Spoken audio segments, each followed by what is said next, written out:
Example देखते हैं इसके लिए। यहाँ पर है आयरन, Fe यानी कि आयरन, और CuSO4 कॉपर सल्फेट। ठीक है, ये कॉपर सल्फेट का सोल्यूशन है और ये है आयरन। यहाँ पर जो ये सोल्ट सोल्यूशन है कॉपर का सोल्ट सोल्यूशन है CuSO4। ये दोनों रिएक्शन करेंगे और रिएक्शन के बाद क्या होगा, आयरन जो है, फेरिक जो है वो Cu को डिस्प्लेस कर देगा, इसमें से डिस्प्लेस कर देगा सल्फेट सॉल्यूशन में से। ठीक है, सो यहाँ पर आप देखेंगे ये डिस्प्लेस करेगा Cu को और बनाएगा FeSO4 यानी कि फेरिक सल्फेट या फिर कह सकते हैं आयरन सल्फेट, और साथ में Cu जो है वो अलग हो जाएगा, कॉपर अलग निकल जाएगा। ठीक है, सो ये जो भी डिस्प्लेसमेंट हुआ है, कौन से मेटल दूसरे कौन से मेटल को डिस्प्लेस कर सकता है, इसको समझने के लिए हमें पढ़ना होगा रिएक्टिविटी सीरीज। ठीक है, मेटल की रिएक्टिविटी सीरीज, कौन सा मेटल दूसरे कौन से मेटल को डिस्प्लेस कर सकता है, ये पढ़ते हैं नेक्स्ट पेज पर। पीछे वाले पेज पर आयरन ने कॉपर सल्फेट सॉल्यूशन में से कॉपर को डिस्प्लेस कर दिया था।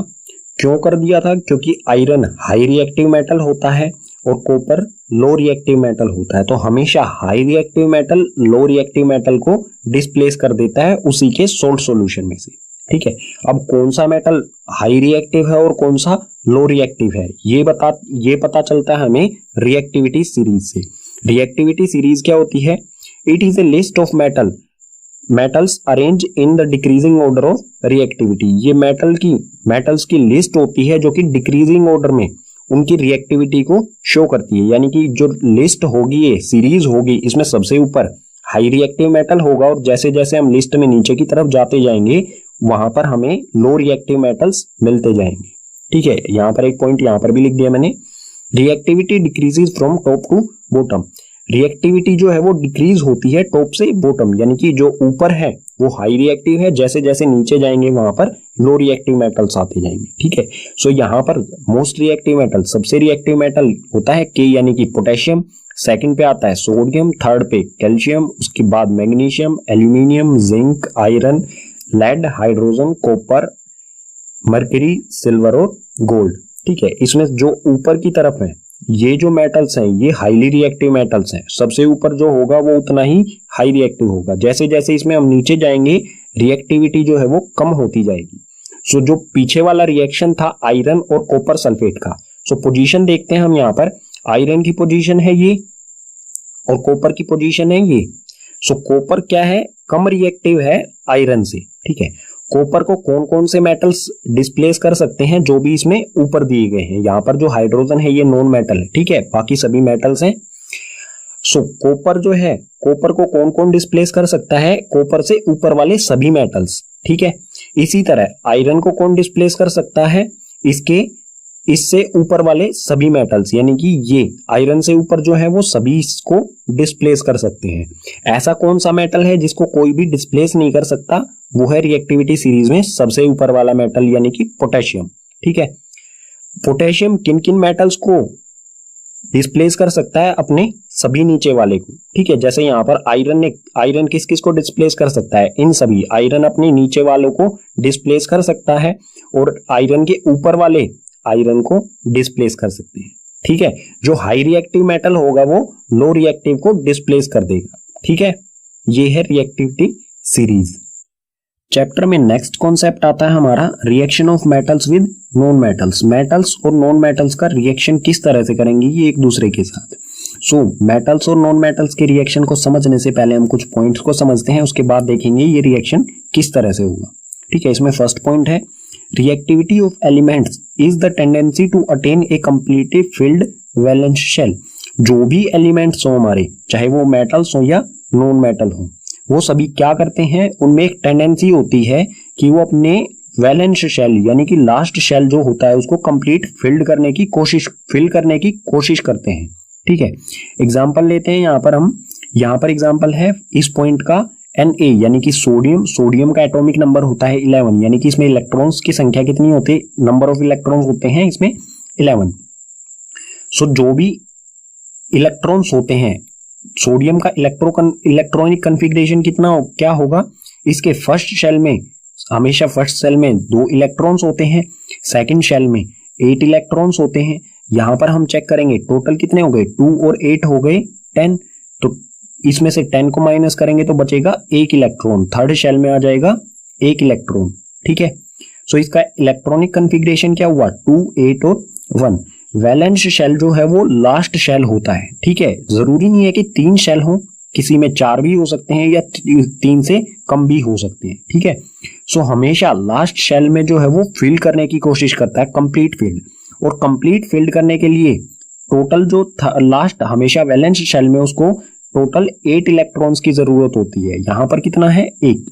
सो या तो इसमें ये 7 इलेक्ट्रॉन्स को ले सकता है जिसमें बहुत ज्यादा एनर्जी लगेगी, लेकिन ये 1 इलेक्ट्रॉन को इजीली लूज कर सकता है। अगर 1 इलेक्ट्रॉन को ये लूज कर देगा तो इसका वैलेंस शेल कौन सा होगा, सेकंड वाला। ठीक है, थर्ड तो रहेगा ही नहीं, फिर कोई भी इलेक्ट्रॉन नहीं है उसमें, तो थर्ड जो शेल है वो खत्म हो जाएगा और लास्ट वैलेंस शेल होगा इसका सेकंड। ठीक है, सो इसकी इलेक्ट्रॉनिक कॉन्फ़िगरेशन होगी वो होगी Na की इलेक्ट्रॉनिक कॉन्फ़िगरेशन 2 और 8। ठीक है, जब ये 1 इलेक्ट्रॉन को लूज कर देगा तो कोई भी एलिमेंट है वो इस तरह से काम करता है, जो भी उसका लास्ट शेल हो उसमें 8 बनाने की कोशिश करता है वो। ठीक है, अगर 1 है, 4 से कम होंगे तो वो लूज करने की कोशिश करेगा और 4 से ज्यादा होंगे तो वो गेन करने की कोशिश करेगा, किसी दूसरे एलिमेंट से लेने की कोशिश करेगा। ठीक है, इसके बारे में आगे और डिटेल में पढ़ेंगे जब हम मेटल और नॉन मेटल का रिएक्शन पढ़ेंगे। ठीक है, इसमें नेक्स्ट पॉइंट है metal lose electron from their valence shell to form cation. जो मेटल्स होते हैं, ठीक है, कोई भी मेटल है वो हमेशा इलेक्ट्रॉन्स को लूज करते हैं वैलेंस शेल से। यहां पर आपने देखा सोडियम क्या है, एक मेटल है, ये वैलेंस शेल, लास्ट शेल, इसका लास्ट शेल में कितने इलेक्ट्रॉन्स है, 1। ये 1 को हमेशा लूज करेगा और बनाएगा कैटायन। ठीक है, यानी कि Na नेगेटिव बनाएगा हमेशा। ठीक है, सॉरी, Na पॉजिटिव बनाएगा। ठीक है, Na पॉजिटिव यानी कि पॉजिटिव साइन क्या दर्शाता है कि इसने एक इलेक्ट्रॉन जो है वो गिव अप कर दिया है, किसी दूसरे एलिमेंट को दे दिया है। ठीक है, नेक्स्ट पॉइंट है non metals gain electron in their valence shell to form N। जो भी नॉन मेटल्स होते हैं वो हमेशा इलेक्ट्रॉन्स का गेन करते हैं और लास्ट शेल में हमेशा ये गेन करेंगे इलेक्ट्रॉन्स का और बनाएंगे एनियंस। ठीक है, यानी कि जैसे क्लोरीन होता है, ठीक है, क्लोरीन एक एलिमेंट एक इलेक्ट्रॉन किसी से लेता है और बनाता है Cl नेगेटिव। ठीक है, ये नेगेटिव जो साइन है ये क्या शो करता है कि इसने कोई एक इलेक्ट्रॉन किसी दूसरे एलिमेंट से लिया है।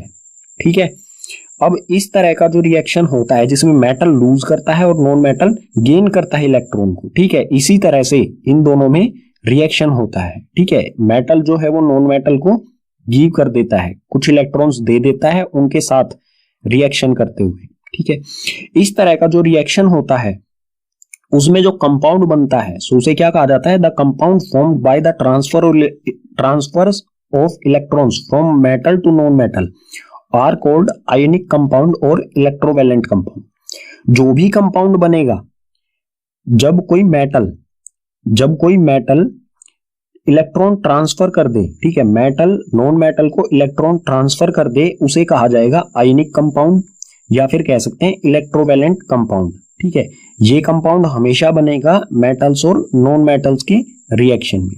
ठीक है, अब एग्जांपल देख लेते हैं मेटल और नॉन मेटल्स का रिएक्शन जो है वो किस तरह से होता है, किस तरह से मेटल एक इलेक्ट्रॉन लूज करता है या एक से ज्यादा लूज करता है और नॉन मेटल जो है वो किस तरह से गेन करता है, और ये दोनों कैटायन और एनियन किस तरह से बनते हैं।